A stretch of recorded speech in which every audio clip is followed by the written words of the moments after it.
이 대목은 도덕 이론을 하는 게 아니고요. 탐구 방법을 보는 거야. 탐구 방법. 연구 방법이고 탐구 방법인데 우리가 과학이라면 연구 방법이란 말을 쓸 거고요. 얘는 이제 도덕이기 때문에 탐구 방법이니까. 생각력은 나중에 보시고요.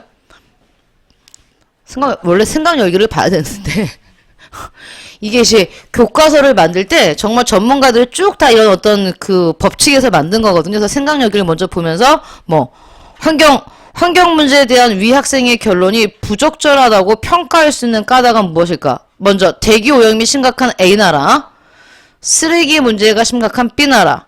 이 친구가 지금 얘기하죠. 근데 표정도 굉장히 불량해 보이지 않아? 내가 살펴본 두 나라 모두 환경 오염이 심했어. 결국 인류는 환경 오염을 막을 수 없나 봐. 자, 얘 문제가 뭐예요? 귀납 쪽은 비관적이라고요? 귀납 쪽 어. 추론은 그거 말고 예외가 나오면 바로 부적절하다고 할 수 있었는데 두 개밖에 안 보고 나머지 예외를 찾으면 정말 침소봉대 하고 있죠? 침소봉대야. 야, 내가 우리 반 여자 하면 봤는데 못생겼어. 우린 다 못생겼나 봐. 이거 뭐야? 그치? 야, 우리 학교에 잘생긴 애가 없어. 그럼 물어보죠. 너네 학교에 잘생긴 애? 너 몇 명 봤는데? 야, 우리 반 애들 다 못생겼어. 그래서 지나가다 봤는데 다 못생겼어. 이제 하나를 가지고 전체를 판단하는 거지, 그치? 그러면 이런 학생의 결론이 방금 말했듯이 부적절하다고 평가할 수 있는 까닭은 여러분 그렇게 마시면 안 돼요. 여기서 원하는 답은 뭔데? 도덕적 탐구의 과정을 거치지 않았기 때문에 그렇습니다. 그럼 어떻게 해야 돼? 정해진 대로 우리가 탐구의 과정을 거쳐야겠죠? 가봅니다, 이제. 앞에 있습니다. 현대사회에서 도덕 문제는 일상생활에서 접할 수 있는, 자, 우리 생활과 윤리에서 다루는 모든 분야가 다 나와 있죠. 생명, 사회, 과학, 문화, 종교, 평화 등 여러 분야에서 발생한다. 뭐가? 도덕 문제가.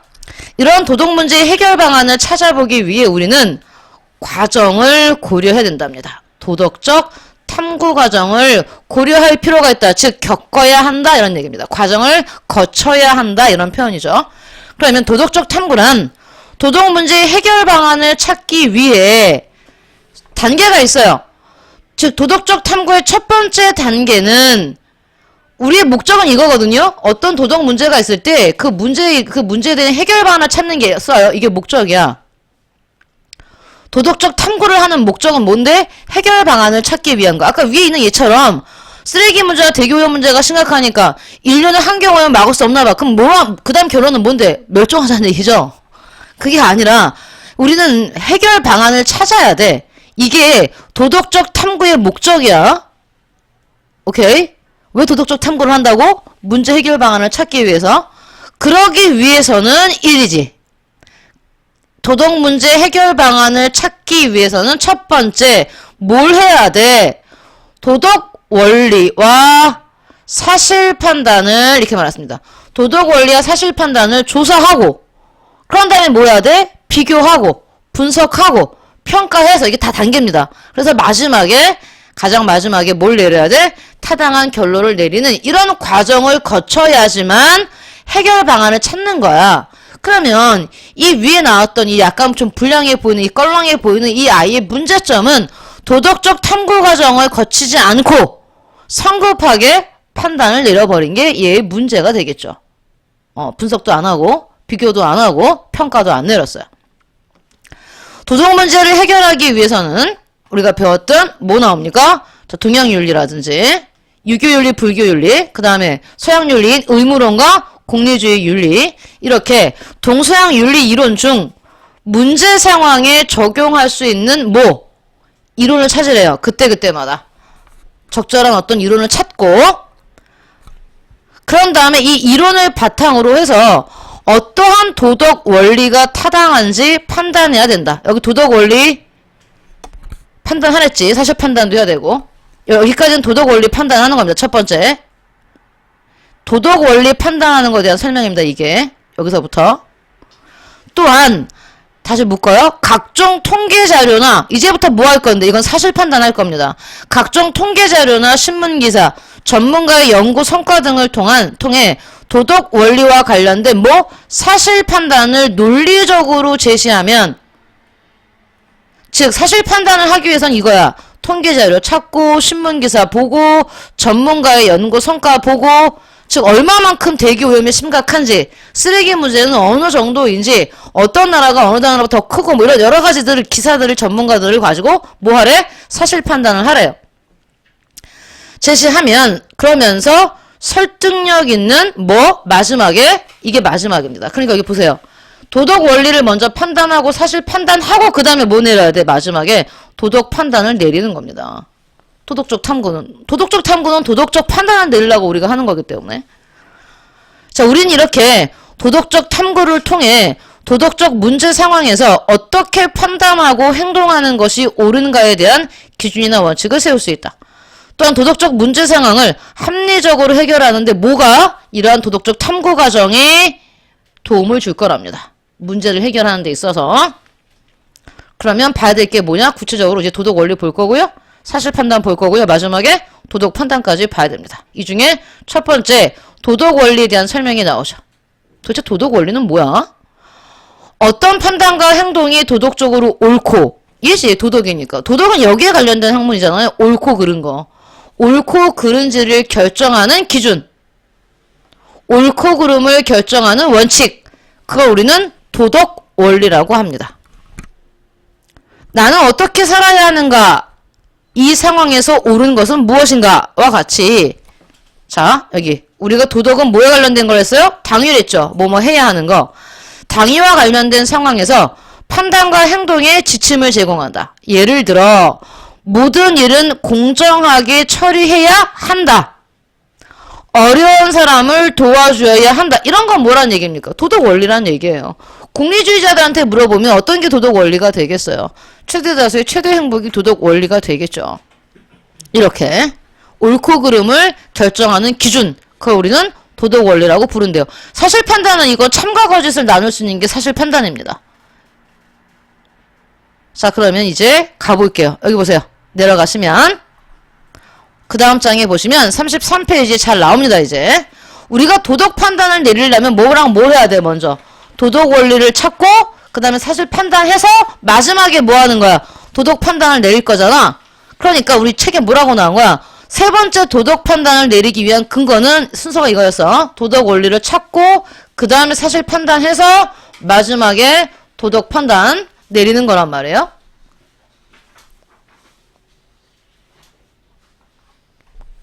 그러면 도덕 원리는 아까 어디서 찾는다 그랬어? 여러 가지 사상들에서 찾아온다 그랬지.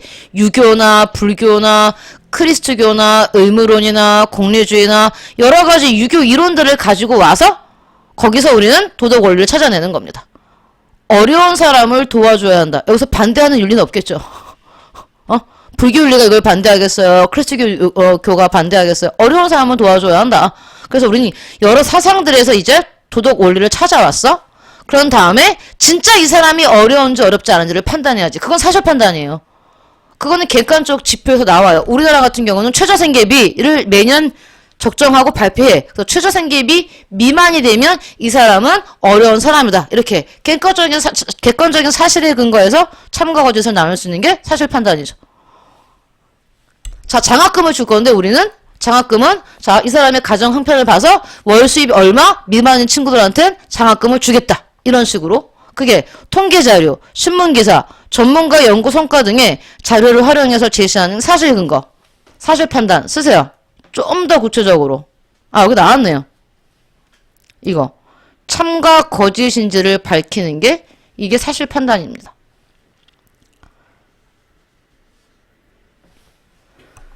그러면 이건 요약된 부분이고요. 본문을 다시 볼게요. 이걸 거쳐야지만 마지막에 도덕 판단 갈 거니까요. 자, 도덕적 탐구는 탐구 대상의 성격에 따라 다시 좀 더 구체적으로 가네요. 가치 탐구와 사실 탐구로 구분할 수 있다. 가치 탐구가 도덕 원리를 찾는 거고 사실 탐구가 사실 판단을 내리는 겁니다. 먼저 가치 탐구는 이거잖아, 이거. 탐구 대상이 옳고 그른지, 좋은지 나쁜지. 이건 도덕 원리로 찾아야 돼요, 우리가. 예를 들어 아주 구체적으로 나옵니다, 여러분. 대학 입시 전형에서 농어촌 특별 전형을 시행하는 것은 옳은가? 이건 사람에 따라 의견이 달라질 수 있어요, 여러분. 이런 쟁점이 있다고 칩시다. 이런 쟁점은 어떤 도덕 원리에 근거하였는지에 따라 그 결론은 옳을 수도 있고 틀릴 수도 있어요. 여기에 대해서 찬성하는 사람이 있고 반대하는 사람이 있기 때문에 그렇죠. 그럼 찬성할 때는 당연히 내가 왜 찬성하는지를 어떤 도덕 원리를 갖고 왔는지를 말해야 돼요, 여러분이. 반대한다면 어떤 도덕 원리를 가져왔는지 여러분이 제시해야 되는 겁니다. 그러면 이 쟁점에 대해서 우리가 같이 탐구를 한다는 얘기는 도덕 원리를 가지고 와서 옳다, 그르다, 또는 찬성한다, 반대한다를 얘기하는 겁니다. 자, 다음. 가치 탐구, 즉 사실 판단은 참가 거짓 심리를 밝히는 거기 때문에 예를 들어 올해 대학 입시에서 농어촌 특별전형 모집 비율은 법정 모집 비율에 못 미치고 있다. 이건 조사하면 나오는 거지, 말 그대로. 조사하면 나와. 뭘 조사하면? 통계표를 보면 돼. 법정 모집 비율이 2%인데 농어촌 특별전형 모집 비율을 봤더니 얘네들은 1.5%다 라고 말하면 사실이죠. 참이죠. 이런 식으로. 라는 명제는 원래 대학에 입학한 신입생 중 농어촌 특별전형에 입학한 학생들의 비율을 조사하면 바로 나오는 것이. 이게 사실 판단이야. 그러니까 머릿속에 뭘 넣으십니까, 여러분? 가치 탐구, 즉 옳고 그름은 도덕 원리로, 참가 거짓, 즉 사실 탐구는 사실 판단으로 내리자는 얘기입니다. 자, 이렇게 도덕적 탐구를 통해 적절한 해결 방안을 도출하기 위해서는 도덕적인 추론 능력이 필요하고, 또한 자 봐봐요. 이게 필요하대요. 우리한테 필요한 능력. 일단 추론할 수 있어야 돼. 그 다음 다른 사람의 입장에서 공감하며 배려할 수 있어야 돼. 그 사이코패스나 소시오패스는 안 돼요. 적절한 해결 방안을 도출하기 위해서는 이런 능력이 있어야 되는데, 먼저 도덕적 추론은 옳고 그름을, 아까 말했던 이겁니다. 옳고 그름을 판단할 수 있는 능력. 도덕적 추론이 뭐야? 옳고 그름을 판단하는 도덕 원리, 이런 능력도 있고, 다음에 참과 거짓을 구분할 수 있는 그러한 사실 판단을 내릴 수 있는 이러한 과정, 사고, 과정, 능력. 우린 이거를 도덕적 추론 능력이라고 말합니다. 예를 들어 생명윤리와 관련된 주제인 뇌사를 죽음으로 인정해야 되는가에 대한 찬성 또는 반대의 결론을 도출하는 도덕적 추론 과정은 다음과 같다. 얘가 제일 중요합니다, 이제. 이게 지금 예시를 제시하고 있죠. 우리나라는 사망 선고를 내릴 때 어떤 게 사망이냐, 뇌사가 사망이냐 아니냐에 대한 건 법에 따라 틀려요. 민법과 형법 이런 게 좀 다 틀립니다, 여러분. 그래서 우리나라에서는 상속법을 적용하는 민법을 보면 심장과 폐가 멈추는 심폐사를 사망으로 보고 있어요.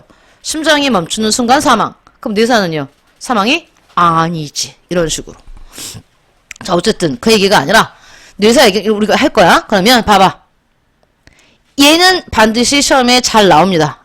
어디에? 내신에. 우린 내신만 볼 거니까요. 이 과정은 꼭 기억하세요. 3단 논법에 따른 추론, 도덕적 추론 과정 해서, 자 보면 첫 번째 뇌사를 죽음으로 인정하는 것에 대해서 찬성하는 입장 측에서 살펴볼게요. 일단 얘기합니다. 이 사람은 제일 먼저 사람들에게 이익을 가져다 주는 제도는 옳다. 굉장히 공리주의에서 원리 갖고 온 것 같죠? 도덕 원리. 그러니까 옳고 그름의 문제니까 이건 뭐야? 도덕 원리야. 도덕 원리. 그래서 사람에게 이익을 주면 그런 제도는 옳은 제도야. 라고 먼저 뭘 내렸어? 도덕 원리에 의해서 판단을 내렸어요. 다음. 그런데 뇌사를 죽음으로 인정하면 더 많은 사람들에게 장기 이식을 수술할 수 있어. 이건 사실이죠. 장기가 살아있을 때 사실 판단이야. 그런 다음에 마지막에 그래서 뇌사를 죽음으로 인정하는 건 옳은 거야. 그렇기 때문에 나는 뭐 하는 거야? 뇌사를 죽음으로 인정하는 것에 대해서 찬성하는 거야. 마지막에 뭐 내린 겁니까? 도덕 판단 내린 거예요. 그러면 여러분 여기 보세요. 나랑 같이 줄치기를 한번 해봅시다. 줄치기. 자, 줄치기. 사람들에게 이익을 가져다 주는 제도. 이게 뭐야? A지. A. 그런 다음에 뭐야? 옳다 그랬어요. B죠. A는 B다. 알겠어요? A는 B다. 사람들에게 이걸 주면 옳다. 그런 다음에 여기 또 줄치기 뇌사를 죽음으로 인정하는 거. 뇌사를 죽음으로 인정하는 건 A와 B도 아니지. 새로 나왔지. C야. C. 이러면 뭐야? 이 부분이 뭡니까? 사람들에게 장기이식 수술을 할 수 있다는 A입니다, 여러분. 이거 이익을 주는 거기 때문에 말이 달라진 게 아니라 똑같은 A야. C는 A야. 그래서 마지막에 얘기합니다. 이거 뇌사를 죽음으로 인정하는 거 또 나왔죠? C죠? 위엔 똑같은 C. 그래서 마지막에 C는 저 위에 나왔던 뭐야? 옳다. B가 되는 겁니다. 이 과정이죠. 이 과정. 3단 논법에 대한 추론 과정. A는 B고 C는 A면 C는 B입니다, 여러분. 이건 공식이에요. 그래서 문제를 풀 때 그냥 맨 마지막에 도덕 판단은 어떻게 됩니까? 이렇게. 여러분 이렇게. 대각선. 이거야. A, B, C, A면 C는 B가 되는 겁니다. 그래서 우리가 이거를 어떤 식으로 문제가 나오냐면 마지막에 여러분 얘를 주고 얘를 쓰든가 얘와 얘를 주고 얘를 쓰게 보통 얘와 얘를 줘요. 첫 번째 도덕 원리와 도덕 판단을 주고 여러분이 중간에 사실 판단을 만드는 걸 쓰면 돼. 그러면 A 주고 B 주고 C 주고 B 줬으니까 우리는 뭐 하면 돼? C와 A를 당연히 이 문장 가지고 만들 수 있겠지. 우리가 중간 걸 모른다고 쳐. 중간에 몰라. 그럼 만들면 돼. 뇌사를 죽음으로 인정하는 것은 그치? 사람들에게 이익을 가져다주는 제도다. 이렇게 쓰면 되는 거예요. 알겠어요? 그래서 얘는 참 시험 내는 걸 좋아해요. 어디서? 내신. 그러니까 봐두세요. 여기도 마찬가지야. 그럼 얘는 반대하는 애들이야? 그럼 얘는 뭘 했어? 누군가의 생명을 해치는 것. A는 옳지 않다. B다. 뇌사를 죽음으로 인정하는 것. C는 누군가의 생명을 고려치는 것이다. A다. 그래서 뇌사를 죽음으로 인정하는 C는 마지막에 옳지 않다. 이렇게 내렸죠. 그래서 도덕 원리, 사실 판단, 도덕 판단이 나가는 이 3단 논법에 따른 추론 과정은 꼭 알아두세요. 나중에 시험 보기 전에 반드시 보세요. 지금 뭐 외울 필요는 없고요. 한번 보면 알겠지. 아, 이런 게 꼭 시험에 나오는구나. 이렇게. 위 도덕적 추론 과정에서는 찬성과 반대 입장에서 각각 다른 윤리 이론을 적용하고 있다. 그쵸? 얘는 뭘 가져왔어? 이익을 주니까 옳다니까 도덕 원리에서 뭐 갖고 왔어? 우리가 봤듯이 공리주의 갖고 왔죠. 유용성 강조하는 거. 근데 얘는 생명을 해치는 게 옳지 않다라고 말했단 말이야. 공리주의 입장에서 내리고 반면에 장기 기증을 받을 수 있는 환자들의 수가 늘어나는 결과가 유용하는 걸 실용적이고 유용하기 때문에 뇌사를 죽음으로 인정하지 못하는 것이다. 반면에 반대측은 뭘 강조합니까? 생명을 해치는 거는 옳지 않다. 당위를 강조하는 거야. 이게 바로 뭐야? 의무론이지. 살인해서는 안 되는 거고. 더 나갈까요? 의무론에서 우리 뭐 있어요? 자연법 바로 떠올립니까, 여러분? 자연법. 자연법에서는 자살 안 되잖아. 다른 사람을 죽이는 것도 안 되잖아. 자기 보전, 종족 보전이 제일 중요한데 다른 사람의 생명을 해친다고 뇌사를 사망으로 인정하면 살아있는 사람을 죽이는 거지. 살인하는 게 되잖아요. 살인하지 말라는 크리스천교의 가장 중요한 계명 중에 하나죠. 자연법이죠. 자연법은 뭡니까? 의무론이죠. 거기에 근거한 겁니다. 의무론의 입장에서 도덕 판단을 내리고 있는 겁니다. 이렇게 찬성과 반대 근거는 뭐부터 달라요? 도덕 원리부터 다르죠. 다른 사상을 갖고 왔기 때문에 찬성도 될 수 있고 반대도 될 수 있는 겁니다. 그죠? 우리 성목이가 미쳐가고 있어요. 눈빛으로